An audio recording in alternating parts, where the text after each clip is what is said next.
So hi, everybody. Welcome to the UW Sustainability Action Plan virtual community kickoff event.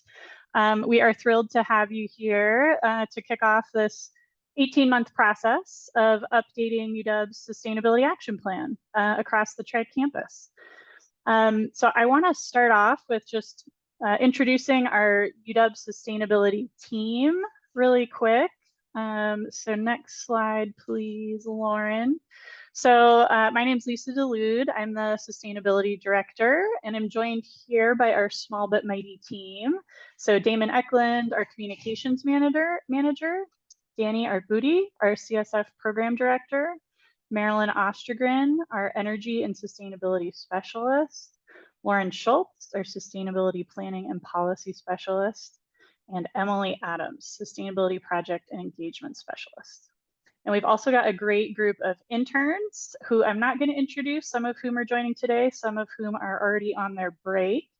But we are a small but mighty team. We are sort of the owners and facilitators of the Sustainability Action Plan, and we really serve, our office really serves as a hub, connecting a lot of the amazing work going on across the university when it comes to sustainability and climate change related issues. And we're really trying to, through this strategic plan, decide what's important to the community, what should be on our priority list to work on, and then how do we work together to actually implement change and move the needle on this important topic. So also with us today, but not pictured, our consultant team from GlueMac and Site Story. So if you folks could just give a hand as wave your hand as I introduce you. So Alyssa, Ellen, Marin, Shivam, and Giselle. We've got a great team, so we're really excited to be working on this together and partnering with all of you as we continue to move forward. Okay, so now that you've got a little intro to who we are, I'm gonna do a land acknowledgement, and then we have a sort of a quick icebreaker to get to know each other, and then we'll dive into the agenda. So the University of Washington acknowledges the Coast Salish peoples of this land, the land which touches the shared waters of all tribes and bands within the Suquamish, Tulalip, and Muckleshoot nations. And as we go through a lot of the group discussion and brainstorming exercises today, I really encourage you to think about how the Coast Salish people, as the original inhabitants and caretakers of this land, how some of the traditional ways of thinking and knowing can really be a tremendous opportunity with this SAP strategic planning work. SAP is the Sustainability Action Plan. So really encourage you to keep this in mind as we start on these brainstorming and discussions here today. All right, so why don't we move into the icebreaker? So if you all, and I'll actually pass it on to Lauren to introduce the icebreaker questions, but here you'll see the QR code. And if you follow that link, we are gonna just get a feel for who's joining us today. So everyone use your phone if you could, or the link in the chat to take this Mentimeter poll. Yeah, thanks, Lisa. I have it on screen, and Damon or UW Sustainability in the chat just shared the link. We're going to start with this first question, which is, what part of the UW community do you represent? So are you faculty, staff member, student, or an external partner or an external community member? We'd love to know who is with us. So I'm seeing a good variety here. I'm glad that we have a diverse group today, bringing in lots of different perspectives. I'll just scroll through this a little bit. And this will also help us kind of understand who we're engaging in this first kind of initial kickoff as we move forward with the planning process. Let's move on to the next question. So if you're affiliated with UW, what campus are you from? This new plan will be a tri-campus plan. So we really want to make sure we're trying to engage, the broad spectrum of everyone at each campus. So this will be really useful information to have as well. Seen a lot of Seattle. We are going to be doing some separate in-person meetings at our Bothell and Tacoma campuses as well in the coming months. So there'll be additional opportunities for those folks to engage as well. Our final question is sustainability, oh, that's a miss grammar spell, but is sustainability a key part of your current role or academic pursuit? So this is also helpful to kind of figure out who works on sustainability in their day-to-day or sees it as a crucial or crucial part of their role, or as a student, what they're studying. Pretty even. And what we really want to emphasize today is that you don't have to be an expert in sustainability to be able to contribute to the conversation about how we can be more sustainable and what you're observing in your day-to-day at UW and elsewhere, with regard to sustainable practices and the way that we operate our university. So this is great to know, but we just want you to feel like you can, we want to hear your voice and we want to receive your input and your perspective, because everyone here at UW contributes to the community that we're in, and we're really excited to hear from you today with some visioning exercises. So thank you all for participating in this quick little icebreaker. We'll definitely capture these data points and use them as we go forward in our development process. So Lisa, I think I'll hand it back to you. Let me close my screen. Yeah, great. Thanks, Lauren. Yeah, and great to see representation from across the tri-campus. I saw someone put in the chat that we have another UW Bothell representative, so awesome. Oh, great. Cool. All right, I'll go to the next Okay. slide.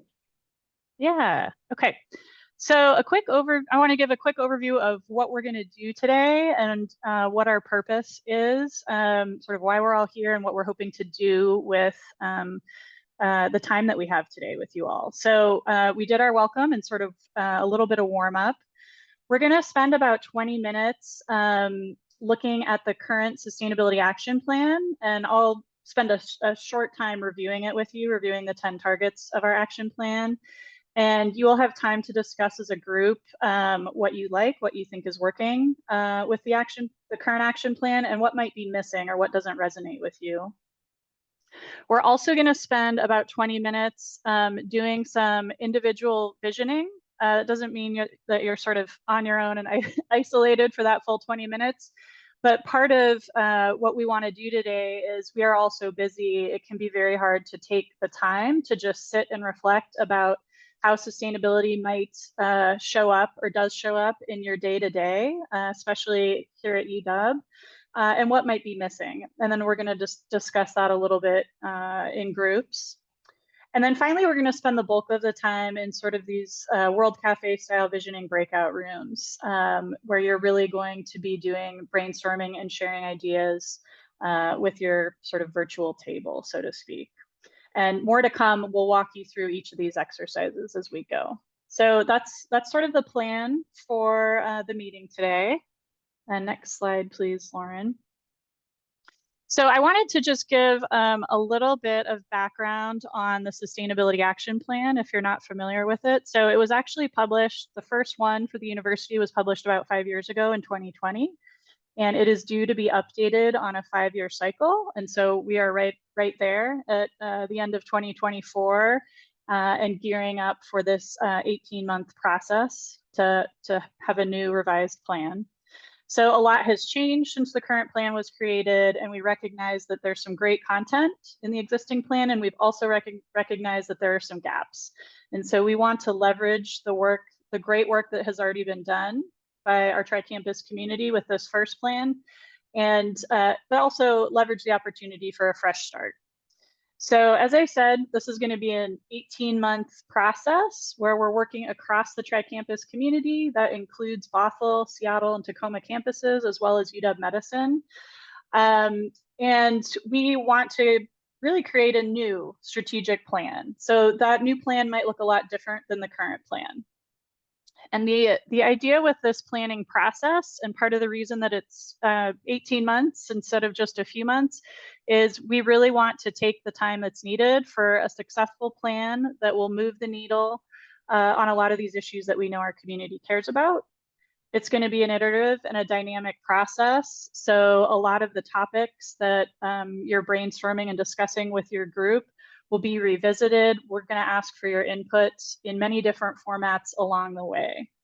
And most importantly, we're hoping that by participating today, that you'll continue to participate and provide us feedback and input, not only throughout the development of this new plan, but also as we look to implement the plan. So it takes a lot of work just to get the plan together, but it also takes a lot of work once we have the plan finalized to really make those things happen, and you all are part of that. So the first step in this process, and what we're going to work on today, is to take a step back and examine where, as a community, a UW community, where do we want to be in 2050, and what does that success look like? So in terms of goals for the new plan, you'll see here on screen that we really want to, oh, Lauren, if you could go back for 1 sec.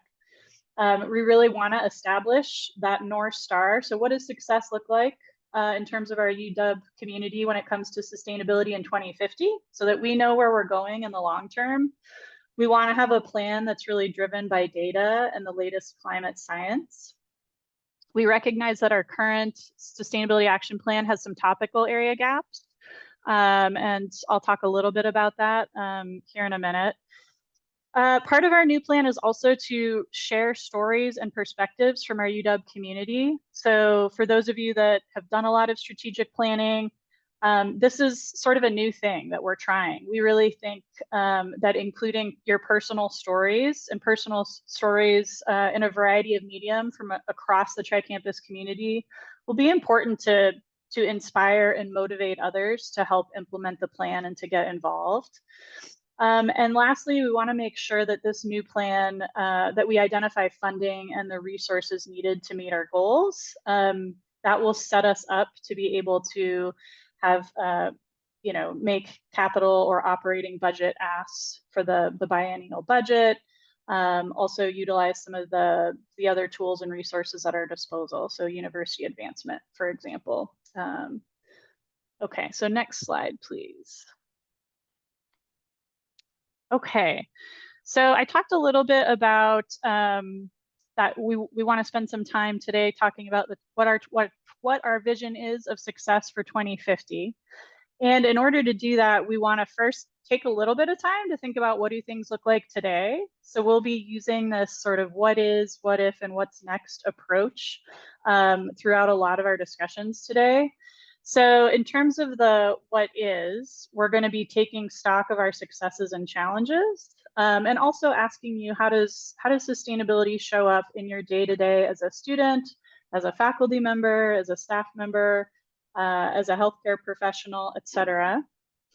We will then be walking through some exercises that says, what if this process or program in my current day-to-day looked really different, or how would I make it better, or what's really missing from my current day-to-day? And then what's next? And so that's really that sort of World Cafe style, bringing together working groups based on your ideas that we get today and transforming those ideas into goals and actions. And so I want to also, as we get into these discussion sessions, make sure that we're talking about how we're going to use your feedback and your input. So we're going to document all of the ideas that you bring today, and those will be used to develop goals and actions in our new plan. So we'll cluster your ideas into themes. We'll document what themes come up repeatedly, what themes come up less frequently, and where we have gaps and opportunities to improve UW's impact and move the needle. So you can see we're in sort of that phase one, a 2050 vision, which is what we're going to be spending a lot of time on today. We're also going to identify any novel or unique ideas that come up, and we want to make sure that we're considering those for plan development. And then once we complete the visioning sessions, and as Lauren mentioned, we're going to have multiple visioning sessions across the next couple of months, and one at each campus. We're then going to form working groups that will be comprised of students, faculty, staff, and other subject matter experts. And that's where we're really going to explore in greater depth those what if ideas that are generated, and use that subject matter expertise to establish goals that are both actionable, realistic, and that also move the needle. And that's where we would move into phase 3 that you can see on the screen here of drafting the plan. And we'll have plenty of time to gather your input in between stages 3 and 4 as we refine the plan before we finalize anything. We also want to make sure that we're centering equity in this process and in the plan itself. So our team is building an equity framework, which is an assessment tool that we'll use to evaluate the goals, objectives, and actions throughout plan development. And as I said, ultimately, our goal is to have a final plan with a clear vision of where we want to go. So again, that North Star with prioritized goals and actions that are truly impactful and achievable. Okay, next slide, please, Lauren. So I mentioned that there's going to be a few other ways to participate.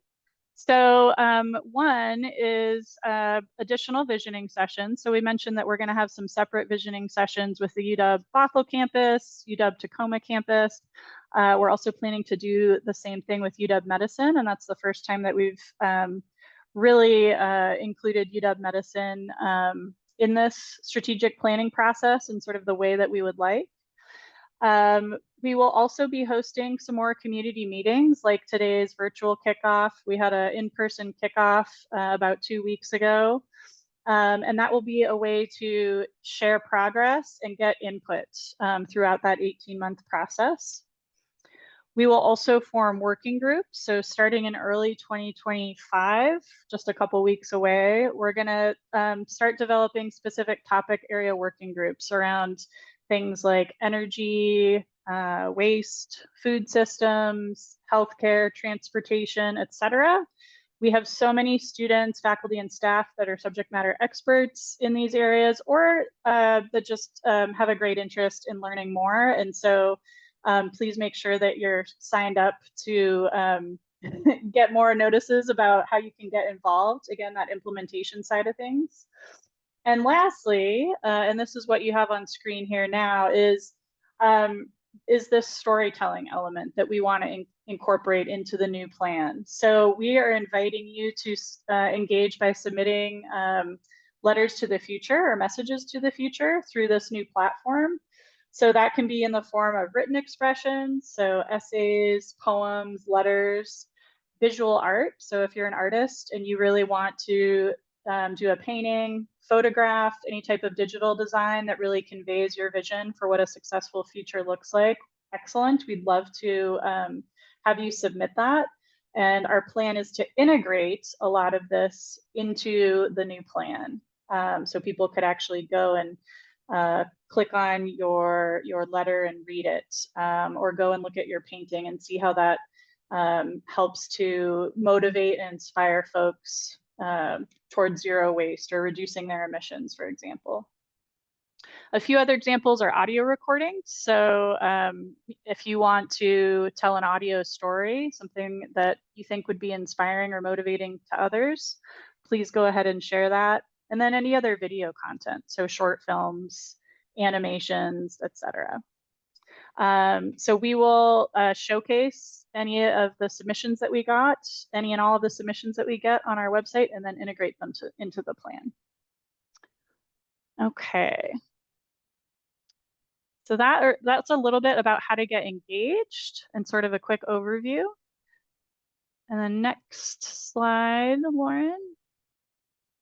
Yeah, I can cover this, Lisa. I think this is kind of the transition as we're getting ready to start this engagement with you all today. I wanted to first kind of cover a few ground rules. Many of you, I think all of us have kind of understood Zoom and all of its quirks, but I just wanted to go over a few pointers just so we all have them before we begin. So at the bottom of your screen, there's a Zoom toolbar, and you'll see a few important buttons. One is the chat button, the chat feature, which we invite you to use throughout the meeting today to share your comments, ideas. It's definitely a place where you can write your thoughts down and submit them. We're saving all the chat.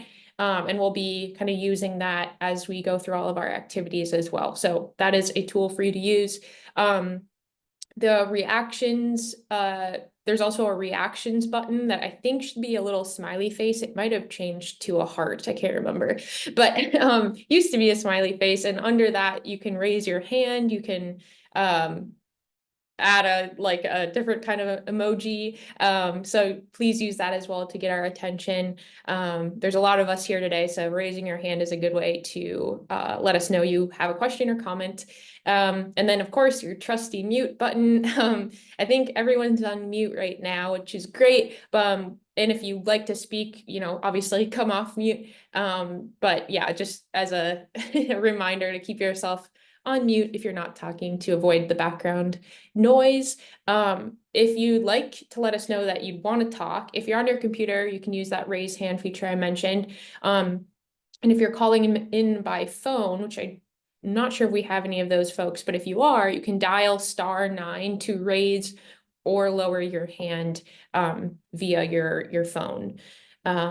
And just asking requests that if you before you speak, just let us know who you are and where you're what's your title or where you're coming from would be helpful for some context for everyone else.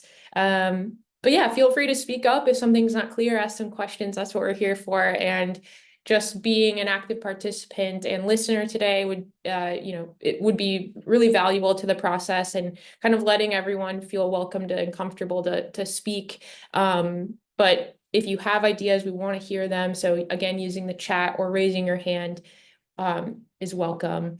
So yeah, that's all there is to it. Any questions before we kind of dive into our first activity? Anything that Lisa presented or I covered? Feel free to raise your hand or use the chat. Okay. Well, let's dive in. Oh, we have one question. Amos? Yes, thank you. It's good to meet everyone here, and yeah, happy to be talking about sustainability on the UW campus. And one of the things that I've seen is that we have a strong focus on reducing carbon emissions, which I think is a great goal for the campus. But I've always had this question around the fact that the university has a number of buildings, right, across different, the 3 different campuses. And also, for example, in the Seattle campus, we have different buildings in different locations. And all of these buildings, I'm taking it from the buildings direction because I'm a assistant professor in the construction management department. So I work on sustainability in buildings. So I'm always looking at the challenges we have with improving sustainability in our existing buildings, right? And these buildings are using energy at different rates, and the data is sometimes very, very difficult to gather and make use of this data to make any sense of improving the sustainability performance of the building. So I wanted to understand that from this point of view, what work has the university been doing in terms of getting accurate data on the energy use of the buildings across the campuses to make sure that, because before we can reduce the energy use and the carbon emissions, we need to have accurate baseline performance of the buildings before we can make any improvement on those baseline performance. But if we have challenges in collecting the data, then the baseline, performance estimates might also be inaccurate. So what work does the university do in terms of gathering all the data and making sure the baseline performance of the buildings are accurate? Yeah, Amos, that's such a good question, and it's actually a good segue into the next slide. But I'll and our sustainability action plan. But I'll give you sort of the short version, and then we could spend a lot of time talking about this. So it's a great question. We do have, in a lot of cases, individual building data, depending on if we have individual building metering for electricity and natural gas. We are working and have requested capital budget dollars to get better metering and data analytics for the Seattle campus buildings in particular. But you're right, in some cases, our campus energy and utilities folks are doing estimates, estimating how much consumption is at one building.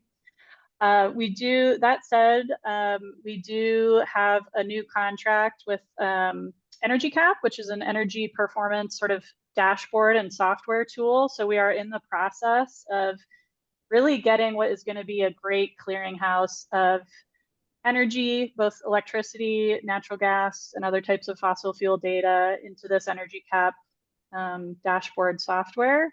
And then water will be a second phase. Because you're right, we do have students and faculty in particular that really want this data. It can be a great teaching tool. It would be a great teaching tool, and right now it's not readily accessible. So that is coming soon. A few other resources that I'll point you to, and I think folks from our team can put in the chat, is we have just completed a 2022 greenhouse gas emissions inventory, which compares 2022 emissions. It has electricity data. It has other sort of non-building related data. So waste, transportation related emissions against a 2005 baseline. So you can actually see how what our energy use looks like in terms of meeting our reduction target against a 2005 baseline. The other piece that I'll talk about or just quickly mention, and you can review on your own time, is we have a new green building standard for the University of Washington, where we'll have specific energy use intensity targets that buildings have to meet, individual buildings have to meet, as well as water intensity targets, embodied emissions targets, a lot of other components, but don't want to take too much time to go into that now. And I see Dave. Dave is our Executive Director of Campus Energy and Utilities. Dave, I'm going to give you a few minutes just to respond and hit anything I missed, but want to keep us on track with our agenda here. Totally. I promise to be really, I promise to be really short, Lisa. Amos, number one, reach out to me afterwards. I'm glad to get together and have a detailed conversation about all of this. Just highlight from an overall baseline standpoint. We know how much gas we buy from Puget Sound Energy and how much electricity we get from Seattle City Light. So those numbers are like precise. Where what Lisa talked about is when we start to look at a building level, there was an effort about a decade ago, a smart metering program that put some 1,000 meters onto the Seattle campus. And so there is a lot of information, but as Lisa highlighted, it just hasn't been packaged together in a way that it makes it easy for us to share it with others and researchers. But we are working on that, and that's the Energy Cap software that Lisa talked about, which all going well will be up and running come January of 2025. So we're really close to being in a much better position on overall data. There you go, Lisa. How was that? 2 minutes? That was great. Thanks, Dave. Yeah, thank you. And thanks, Amos, for the question. I wish we had more time to talk about it, but we can definitely get together after. Yeah, sure. I appreciate your response. Thank you. Yeah, you bet. Okay, next slide, please, Lauren. So for those of you that aren't familiar with the university's current sustainability action plan, I'm not going to spend a ton of time on this, but I do think it's important to get a little bit familiar with it. And this is really useful to get your brain sort of warmed up around what are the university's current aspirations or goals. In this case, they're 10 targets when it comes to sustainability. So as I mentioned, this is the university's first sustainability action plan, and this was published in 2020, and shortly before the pandemic hit. But I'll read through these really quick and just sort of give a little snippet or two of information about each. So the first target is double student, staff, and faculty engagement by 2024. I think this was a really well-intended target. We obviously need and want a lot of folks to get engaged when it comes to sustainability. One of the things that our staff and our team has identified, as well as some of our other partners, faculty, staff, and student partners across campus, is that we didn't have that clear vision or that clear North Star of what do we really want the outcome of this target to be? What does success look like? You know, is engagement sort of likes or hits on our website or other people's websites, different research websites? Or are we looking for a deeper level of engagement? And so while we've definitely, I think, the collective we across the Tri-Campus done a lot of great work to get folks engaged, I think this needed a little more detail and a little more clarity in terms of what does success really mean when we talk about engagement. The second target is a One UW Sustainability Framework. And we've made some good progress on that in working with our various sustainability committees to develop a mission and a vision statement, really trying to serve as a clearinghouse in terms of what courses you can take as a student that integrate sustainability into the curriculum, or as a standalone sort of sustainability course requirement. But I think this, similar to the first target, again, the vision for this really wasn't clarified in the way that it needed to be, with what do we really mean by this One UW Sustainability Framework, so that we had a clear path to implementation. The third target, double sustainability-oriented research projects by 2025. Again, I think really well intended. I'm not sure, you know, UW is already very much a leader when it comes to sustainability oriented research. Are there other gaps when it comes to research, academics, and learning that might need to be filled sort of as more of a priority than doubling research projects? And those are also very much faculty driven, right, in terms of the research that faculty are advancing. The fourth target is comprehensive equitable purchasing targets. Both central purchasing and UW facilities purchasing have made really great strides in this area by really trying to change our purchasing requirements and purchasing language, as well as our processes, to make sure that we're inclusive of small, diverse, minority-owned businesses. I think what our team highlighted was that there's a lot of other important elements of environmentally preferable purchasing that this target didn't include. And so that's really something to think about with this next iteration of the plan when it comes to purchasing. That can be anything from, you know, building on Amos's question earlier of the materials that we purchase when we build or construct or renovate new buildings, to what we're purchasing in healthcare and medical clinics. There's just tons of opportunity there. The fifth target is 5% lower emissions from professional travel by 2025. So if any of you go and visit our most recent greenhouse gas emissions inventory, the one that I just mentioned on our website, you'll see that professional travel and air travel in particular is one of the highest sources of emissions for the university as a whole. We do a lot of air travel for conferences, for research purposes, et cetera. I think the sort of issue or area for improvement with this target is that 5% the right target, given just how large of a percentage of our emissions come from air travel. So, and we are sort of making progress slowly in working with faculty and students and staff across the Tri-Campus on this issue. Next slide, please. So target 6, 35% of food is from local sources by 2025. So the university's Housing and Food Services Department has also made great strides in this area. And this target was in large part, driven by what are sort of a third party ASHE. It's sort of the Association for Sustainability in Higher Education consortium across the country. Is really highlighting food as one of the areas where we can really have a big environmental impact. I think the data and the science behind food when it comes to conserving emissions and water in particular is shifting more towards a plant-based focus than a locally based focus. So that's another area of opportunity for the future plan.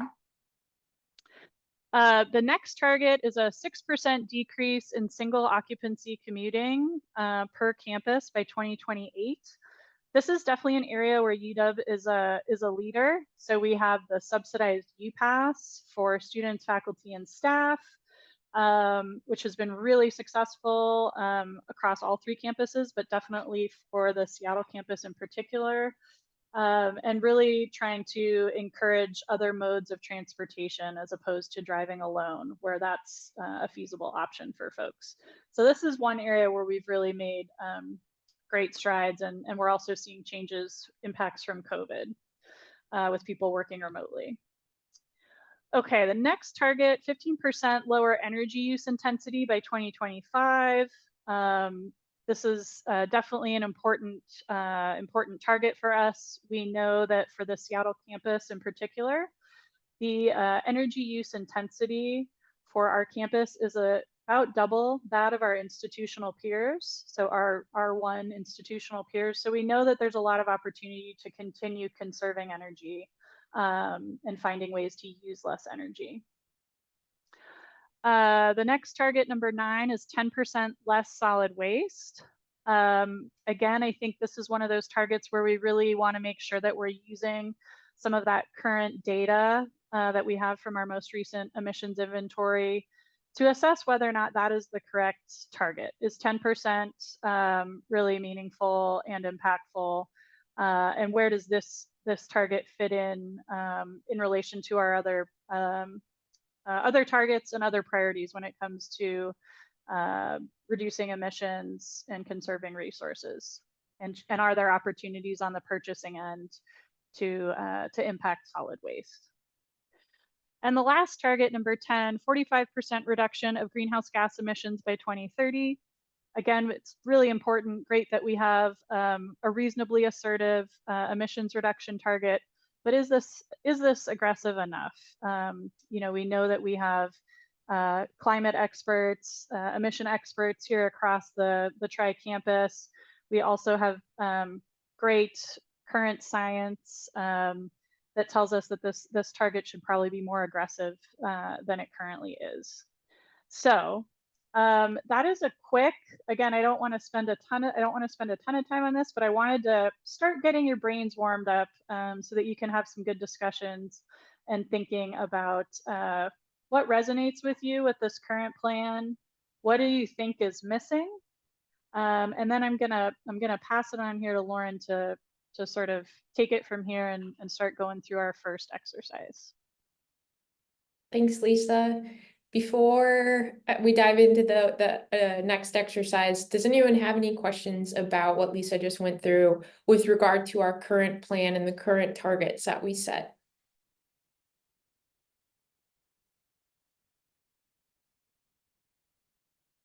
We have these questions on screen for you all to think about. Lisa just mentioned them, but what elements of the current plan would you like to see reflected in the new plan? So keeping that in your mind, you can also share it in the chat if you'd like.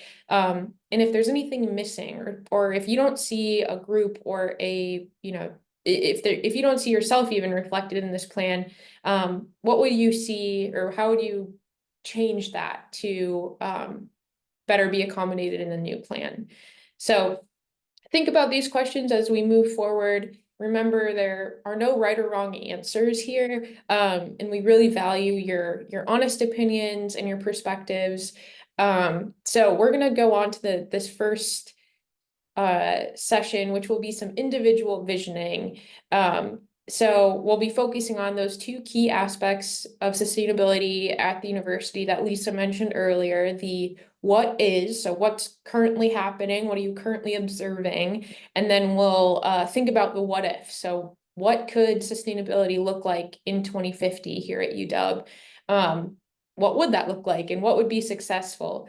So this activity will help us kind of assess our current sustainability efforts and then envision a bold future for what UW could be. All right. Thank you all so much for adding to this board. I'm just so inspired reading them all. This is exactly what we want to do, right? To set this 2050 vision is think kind of outside the box and think, without a lot of the parameters that we're currently facing, what could the future look like if we really prioritize sustainability, and found ways to problem solve around those obstacles and barriers that we might be facing now. So I see a couple comments in the chat. We'll make sure that those are added to this board. I liked Carrie, your point about how does AI fit into the picture, especially with partnerships with Microsoft and other pieces of how we do our work in academia and as well with just operating the university. That's a really interesting thought and one that we'll have to consider sooner or later because it is very energy intensive. Does anyone want to kind of elaborate, or I welcome folks to kind of, if anyone wants to talk or speak to their comment or want to add anything to the discussion, feel free to raise your hand and we can leave some space for you to talk to the group. I'll keep this board up. But yeah, feel free to raise your hand. Does anyone want to share anything about what they were thinking about?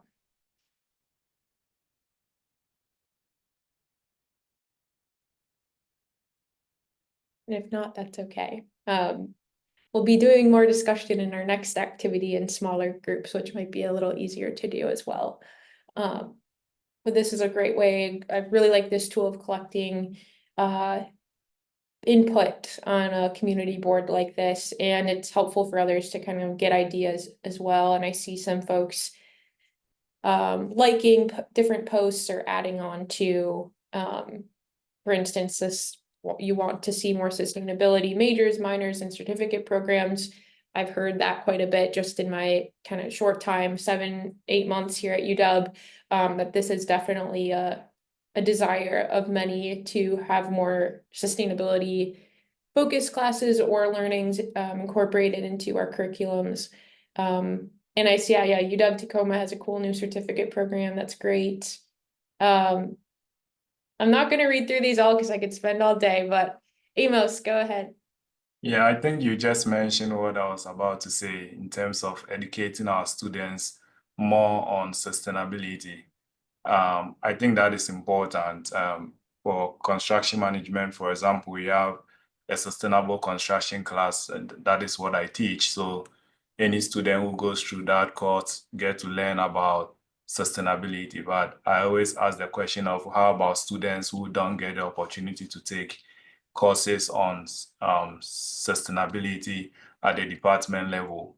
What does the university do to educate those students as well on sustainability? Because the awareness of our students on sustainability, the benefits around sustainability, and the measures they can implement on a campus to improve sustainability performance will really have a big impact on, the sustainability initiatives of the university. But yeah, so I think we should increase the education for the students and not only have courses at department level that educate only students who go through those courses, but students who don't take sustainability courses at department level should also have some programs out there being organized by the university to educate those students on sustainability.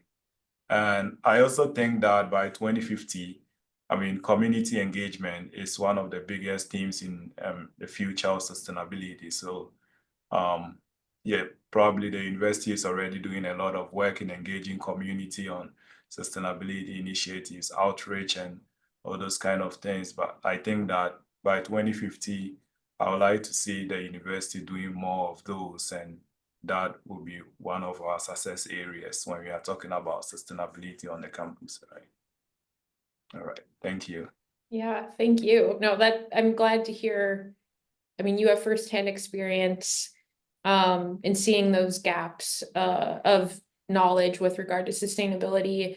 And that's, you know, I think UW prides itself on being a very interdisciplinary institution. And how can we make sure that sustainability is a part of that interdisciplinary approach? So thank you. One other thing I forgot to mention is about resilience. Yeah, I made a comment in there that I think our current focus is largely on decarbonization, which is great.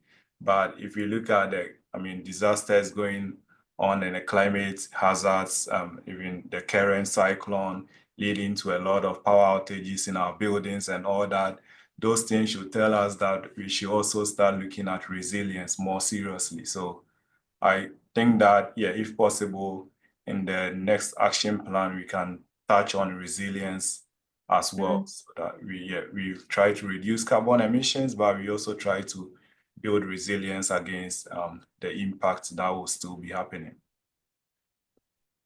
Absolutely. Yeah, resilience is definitely on our radar.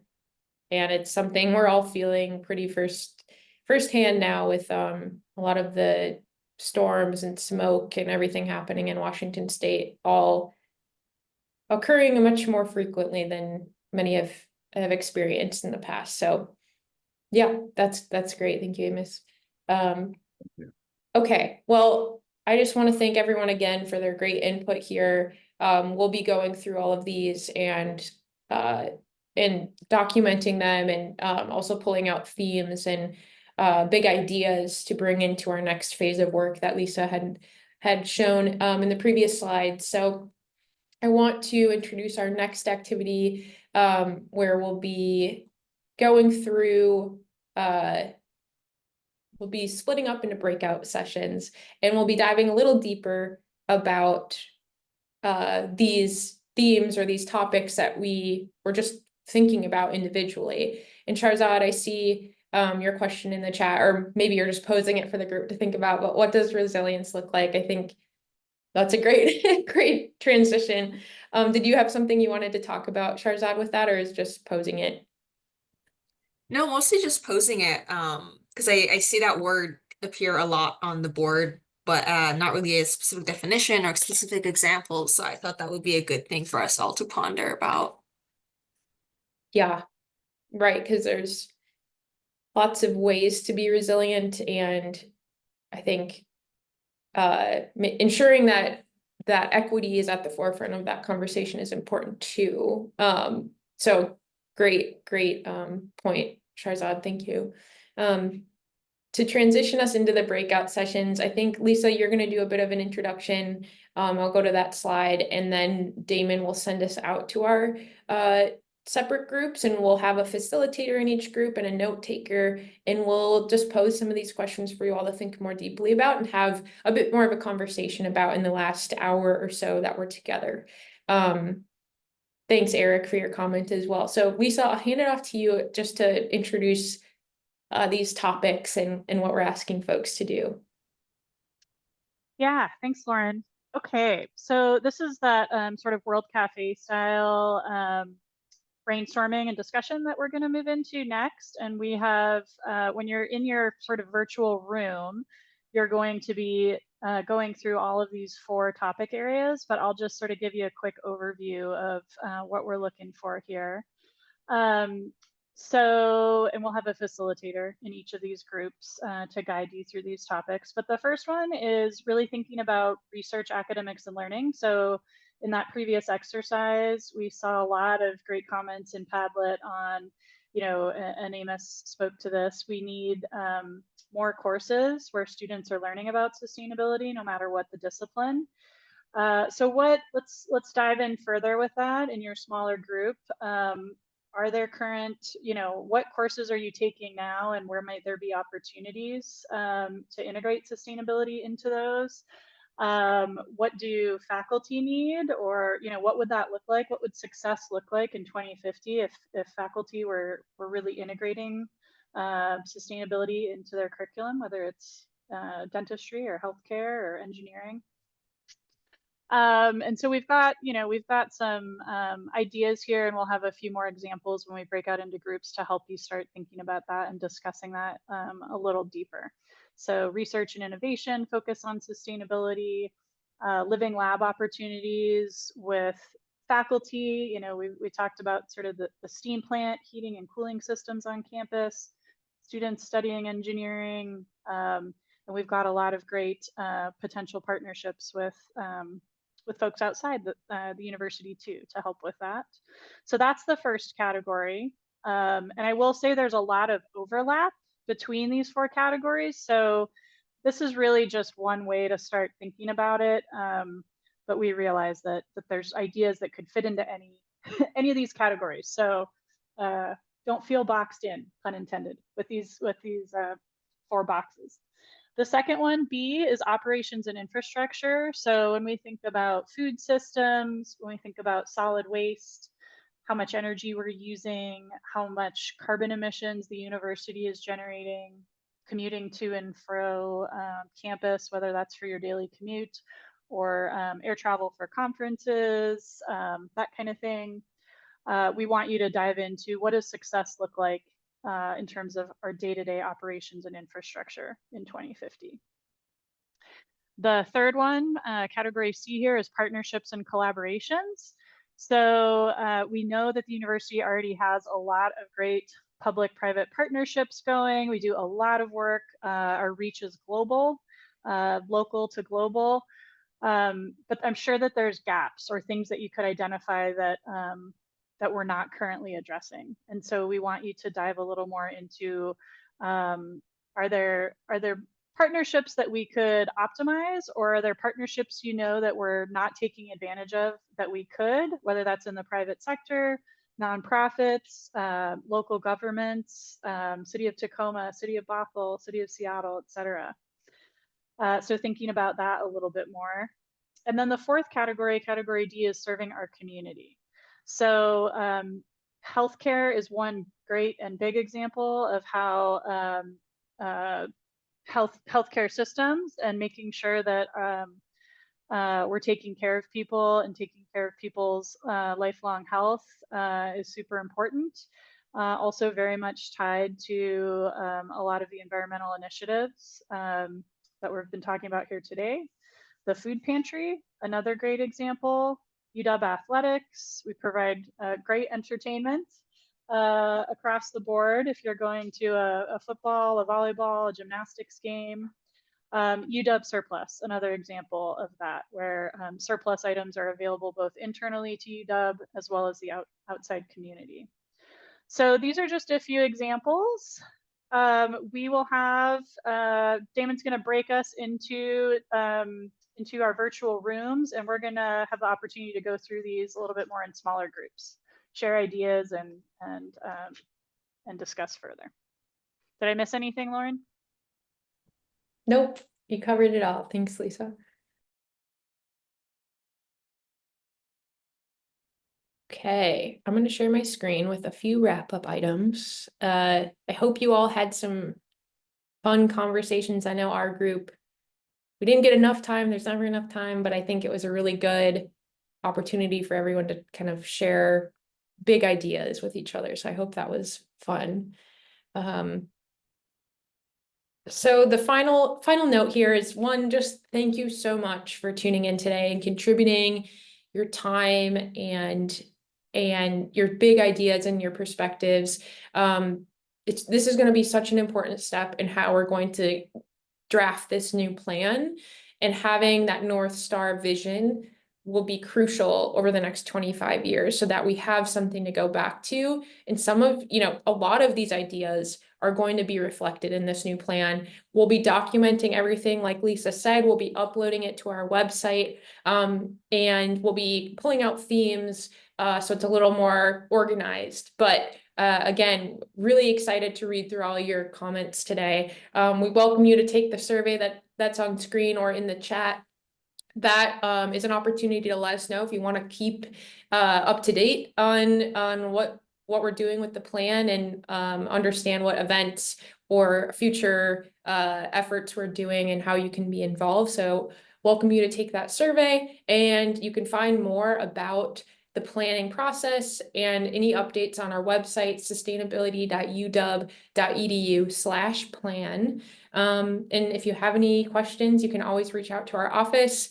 You can reach out specifically to me at sustainabilityplan@uw.edu. So again, thank you so much. And I think we're at time. So have a wonderful evening, and we're excited to go on to our next phase.